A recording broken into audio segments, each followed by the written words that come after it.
कल जो हमने पढ़ा था वो समझ में आ गया था। ठीक है, अब हम कार्बन के बारे में पढ़ेंगे। तो हमने कार्बन के बारे में देख लिया कि कार्बन के बारे में इतना पढ़ना जरूरी क्यों है ना। क्योंकि इसके पास 4 इलेक्ट्रॉन होते हैं, तो ये ना ही 4 इलेक्ट्रॉन छोड़ सकता है और ना ही 4 इलेक्ट्रॉन ले सकता है। ठीक है, तो इसलिए क्या करता है, साझेदारी यानी शेयरिंग करता है। ठीक है, और शेयरिंग करके कोवलेंट बॉन्ड बनाता है। तो इस चैप्टर में हमें कोवलेंट बॉन्ड के बारे में ही पढ़ना है। आया समझ में? तो सबसे पहले जो बॉन्ड होते हैं कोवलेंट बॉन्ड, वो क्या होते हैं? कोवलेंट बॉन्ड यानी हिंदी में सहसंयोजी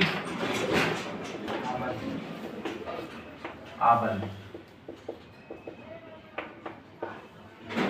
ठीक है, तो कोवलेंट बॉन्ड जैसा बताया मैंने, यहाँ पर क्या होता है, इलेक्ट्रॉन्स की शेयरिंग होती है ना।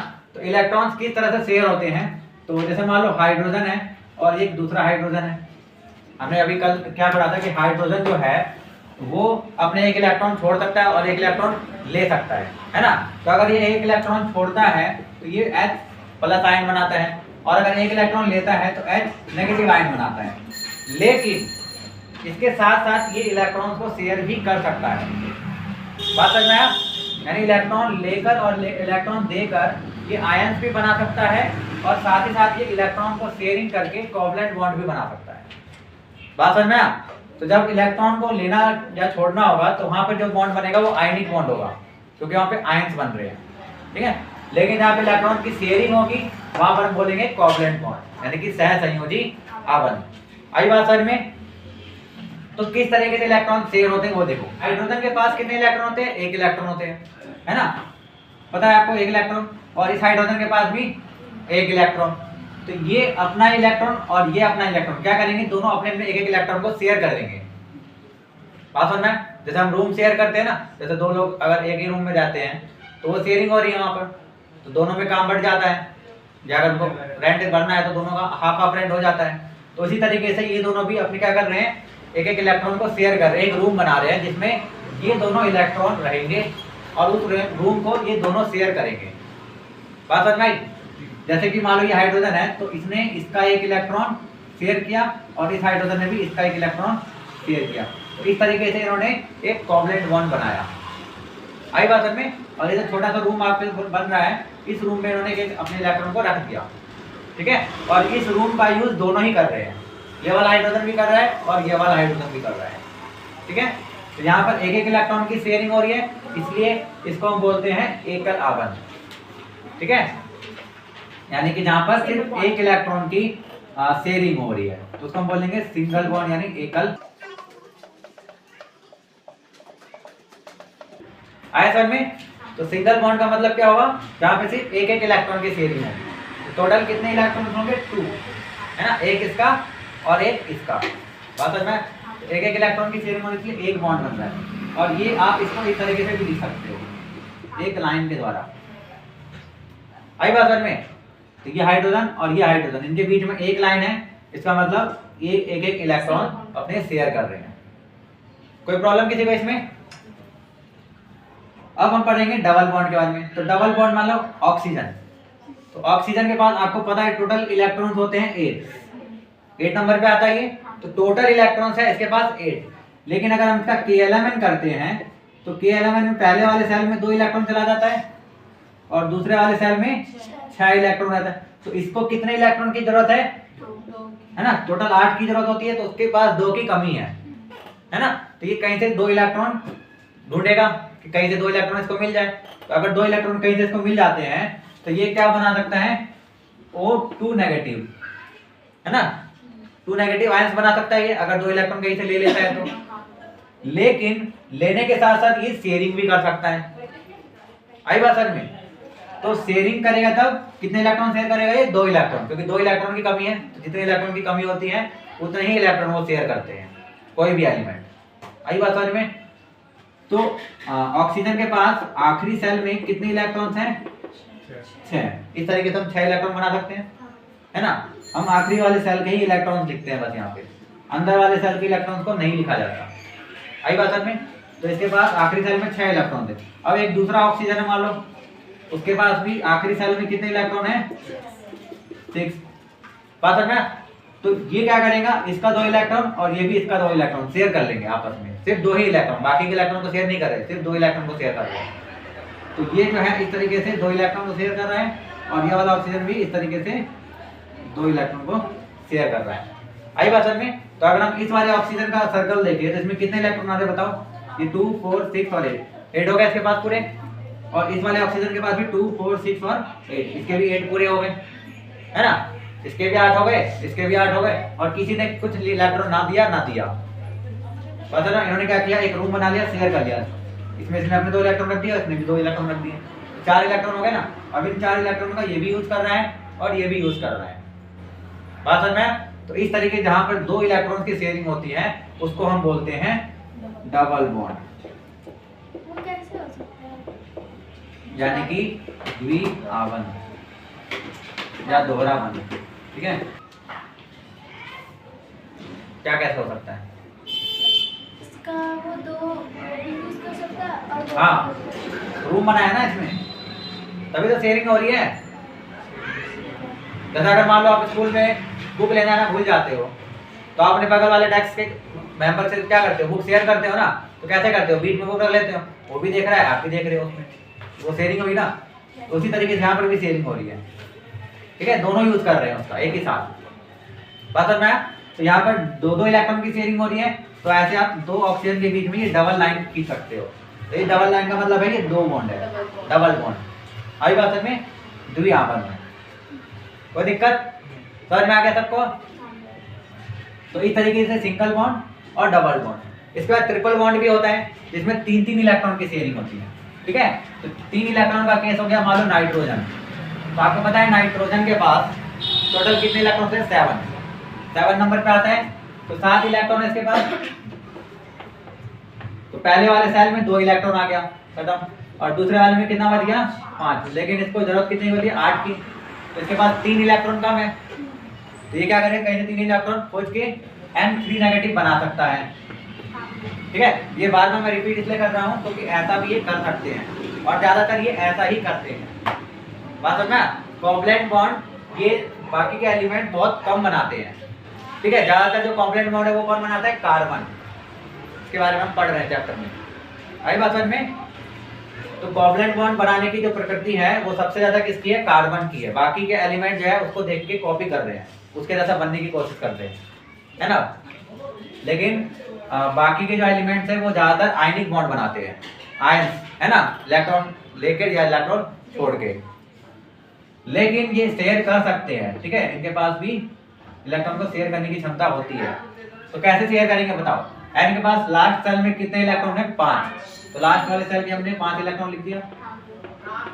ये क्रॉस का मतलब समझ में आ रहा है ना? क्रॉस का मतलब 1 इलेक्ट्रॉन। ठीक है, क्रॉस से हम इलेक्ट्रॉन को शो करते हैं। फिर एक दूसरा नाइट्रोजन है, इसके पास भी 5, इसके पास भी 5, तो ये क्या करेंगे, अपने 3 इलेक्ट्रॉन शेयर कर लेंगे। तो ये इसका 3 इलेक्ट्रॉन ले लिया और इसने इसका 3 इलेक्ट्रॉन ले लिया, बात समझ में आ गई? तो इस तरीके से इसके पास भी 8 इलेक्ट्रॉन हो गए और इसके पास भी 8 इलेक्ट्रॉन हो गए, तो दोनों की जरूरत पूरी हो गई शेयर करने से।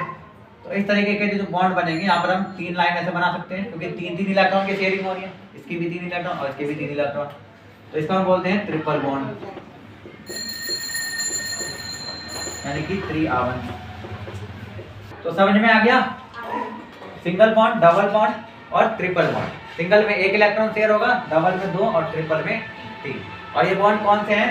कोवैलेंट बॉन्ड है, ये सारे के सारे कोवैलेंट बॉन्ड कहलाते हैं, जहाँ पर शेयरिंग होती है इलेक्ट्रॉन। ठीक है, तो इसको नोट कर लो। तो यहाँ तक क्लियर हो गया सबको? सिंगल बॉन्ड, डबल बॉन्ड और ट्रिपल बॉन्ड। तो अभी हमने क्या देखा? अभी हमने देखा कि हाइड्रोजन हाइड्रोजन के साथ सिंगल बॉन्ड बना रहे हैं, ऑक्सीजन ऑक्सीजन के साथ डबल बॉन्ड बना रहे हैं, और नाइट्रोजन नाइट्रोजन के साथ ट्रिपल बॉन्ड बना रहे हैं। बट ऐसा जरूरी नहीं है कि कोई एलिमेंट अपने ही जैसे एलिमेंट के साथ बॉन्ड बनाए। ठीक है, कोई भी एलिमेंट किसी दूसरे एलिमेंट के साथ भी बॉन्ड बना सकता है। आई बात समझ में? तो कोई सा भी एलिमेंट किसी भी एलिमेंट के साथ बॉन्ड बना सकता है। यहाँ पर समझाने के लिए बताया था कि हाइड्रोजन हाइड्रोजन के साथ, ऑक्सीजन ऑक्सीजन के साथ और नाइट्रोजन नाइट्रोजन के साथ इस तरीके से बॉन्ड बनाते हैं। आई बात समझ में? अब हम पढ़ना है कार्बन। ठीक है, तो फाइनली अब हम कार्बन के बारे में पढ़ेंगे। तो आपको जैसे पता है कि कार्बन के पास टोटल 6 इलेक्ट्रॉन्स होते हैं, और अगर हम इसका इलेक्ट्रॉनिक कॉन्फ़िगरेशन करते हैं तो K में कितने इलेक्ट्रॉन जाएंगे? 2, और L में कितने इलेक्ट्रॉन जाएंगे 4। तो इस वाले के पास कितने इलेक्ट्रॉन आए 4, लेकिन इसकी कैपेसिटी कितने की है 8 इलेक्ट्रॉन की। तो इसके पास 4 इलेक्ट्रॉन की कमी है, यह कह सकता है कि 4 इलेक्ट्रॉन ज़्यादा है ना। तो ये 4 इलेक्ट्रॉन ले भी सकता है और 4 इलेक्ट्रॉन छोड़ भी सकता है। बट मैंने बताया था कि 4 इलेक्ट्रॉन ये ना ही लेता है और ना ही देता है। तो ऐसा क्यों, कोई तो रीजन होगा ना कि 4 इलेक्ट्रॉन ले भी नहीं रहा और 4 इलेक्ट्रॉन दे भी नहीं रहा, छोड़ भी नहीं रहा। तो उसका रीजन ये है कि समझो, अगर मान लेते हैं हमें प्रूव करना है ना कि इलेक्ट्रॉन नहीं छोड़ सकता नहीं दे सकता, तो मान लेते हैं कि इसने 4 इलेक्ट्रॉन कहीं से ले लिया, समझ लो 4 इलेक्ट्रॉन इसने कहीं से ले लिया और 4 इलेक्ट्रॉन लेने से क्या हो जाएगा, ये C4 नेगेटिव बन जाएगा, है ना। तो अगर ये C4 नेगेटिव बनाता है तो क्या होता है देखते हैं। तो जैसा कि आपको पता है कि इसके पास टोटल 6 इलेक्ट्रॉन थे शुरू में, जब इसने नहीं लिया था तो 6 इलेक्ट्रॉन थे, और जितने ही इलेक्ट्रॉन होते हैं उतने ही प्रोटॉन होते हैं, ये भी पता है आपको। प्रोटॉन और इलेक्ट्रॉन की संख्या बराबर होती है ना। अब चलो इसका हम एलिमेंट का हम मतलब वो बनाते हैं। ये हमारा कार्बन और ये उसका न्यूक्लियस, जिसके अंदर कितने प्रोटॉन है 6 प्रोटॉन है, आई बात समझ में। और 6 ही इलेक्ट्रॉन है, 2 इलेक्ट्रॉन पहले वाले सेल में और बाकी के इलेक्ट्रॉन दूसरे वाले सेल में, है ना। दूसरे वाले में 4 इलेक्ट्रॉन है, तो 6 इलेक्ट्रॉन और 6 प्रोटॉन, है ना। ये 6 के 6 क्या है इलेक्ट्रॉन, 6 इलेक्ट्रॉन और 6 प्रोटॉन। आपको पता है नेगेटिव और पॉजिटिव फोर्स क्या होती है, आपस में अट्रैक्ट करते हैं एक दूसरे को। तो ये प्रोटॉन और इलेक्ट्रॉन आपस में क्या होते हैं, कनेक्टेड रहते हैं एक फोर्स के साथ, अट्रैक्शन फोर्स के साथ, है ना। तो ये जो बल है इनके बीच में वो इक्वल है, क्योंकि जितना ही प्रोटॉन है उतना ही इलेक्ट्रॉन है, जितना ही पॉजिटिव चार्ज उतना ही नेगेटिव चार्ज, इक्वल फोर्स है दोनों तरफ से, तो ये स्टेबल रहते हैं। लेकिन अगर 4 इलेक्ट्रॉन कहीं से आ जाते हैं, जैसे कि ये C4 नेगेटिव बना रहा है, तो 4 इलेक्ट्रॉन कहीं से आ गए, तो 4 इलेक्ट्रॉन आए तो टोटल कितने इलेक्ट्रॉन हो गए, अब 10 इलेक्ट्रॉन हो गए। तो 6 इलेक्ट्रॉन थे इसके पास पहले, 4 और आ गए, तो कितने हो गए टोटल 10 इलेक्ट्रॉन हो गए। तो 10 इलेक्ट्रॉन वो लास्ट वाले सेल में जाएंगे ना, तो मान लो अब यहाँ पर 4 इलेक्ट्रॉन और आ गए इस तरीके से, ठीक है 4 इलेक्ट्रॉन और आ गए, तो टोटल कितने इलेक्ट्रॉन हो गए 10 इलेक्ट्रॉन, लास्ट वाले में 8 और अंदर वाले में 2, टोटल 10 इलेक्ट्रॉन हो गए। 6 प्रोटॉन और 10 इलेक्ट्रॉन। अब आपको बताओ कि पॉजिटिव और नेगेटिव क्या करते हैं, एक दूसरे को अट्रैक्ट करते हैं, लेकिन यहाँ पर नेगेटिव वाले चार्ज का पलड़ा ज़्यादा भारी हो गया और बहुत ज़्यादा भारी हो गया, 6 से सीधा 10, लगभग डबल से थोड़ा सा ही कम है ना। तो ये 6 प्रोटॉन के लिए इन 10 इलेक्ट्रॉन को हैंडल कर पाना बहुत ज़्यादा मुश्किल होगा, है ना। ये 6 प्रोटॉन 10 इलेक्ट्रॉन्स को ठीक से कंट्रोल नहीं कर पाएंगे, आई बात समझ में। तो 6 प्रोटॉनों के लिए 10 इलेक्ट्रॉन को लेना बहुत ज़्यादा मुश्किल काम होगा, इसीलिए कार्बन जो है C4 नेगेटिव आयंस नहीं बना सकता या 4 इलेक्ट्रॉन नहीं ले सकता। बात समझ में क्यों नहीं ले सकता, क्योंकि लेने से क्या होगा 10 इलेक्ट्रॉन हो जाएंगे और 6 प्रोटॉन उसको हैंडल नहीं कर पाएंगे, तो अनस्टेबल हो जाएगा, है ना। ये ब्रेक हो जाएगा, टूट जाएगा, इलेक्ट्रॉन दूर चले जाएंगे, आई बात समझ में। तो वो इलेक्ट्रॉन लेके चल रहा है स्टेबल होने के लिए, लेकिन इलेक्ट्रॉन ले रहे थे उसकी स्टेबिलिटी खराब हो रही है, खुद बिखर जा रहा है, इसलिए कारण वो 4 इलेक्ट्रॉन नहीं लेगा। तो नहीं लेगा, समझ में आ गया, नहीं ले सकता। अब देने की बात है, छोड़ने की बात है, ठीक है। तो फिर से अगर वो छोड़ता है तो C4 नेगेटिव आयन बनाता है ना, पॉजिटिव C4 पॉजिटिव आयन बना रहा है 4 इलेक्ट्रॉन छोड़ के।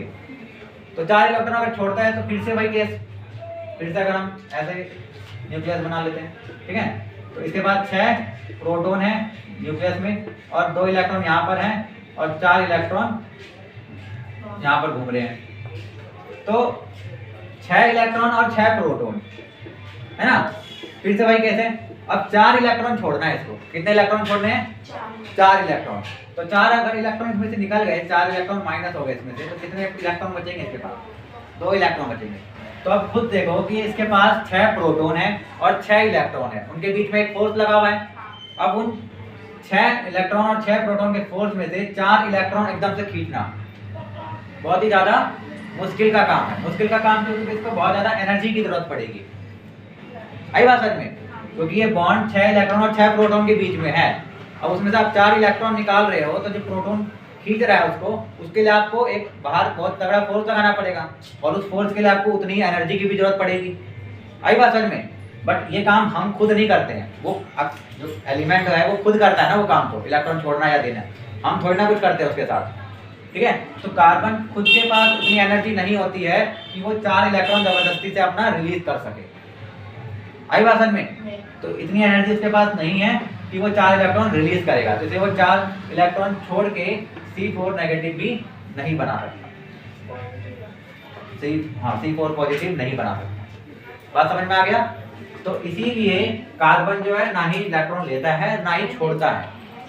आई बात समझ में? तो देखो, अगर कभी भी आपके साथ कुछ बुरा होता है तो वो अच्छा होने के लिए होता है ना। अगर हम कभी गिरते हैं तो खड़े होने के लिए, और उतनी ही डबल स्पीड के साथ हम खड़े भी हो सकते हैं।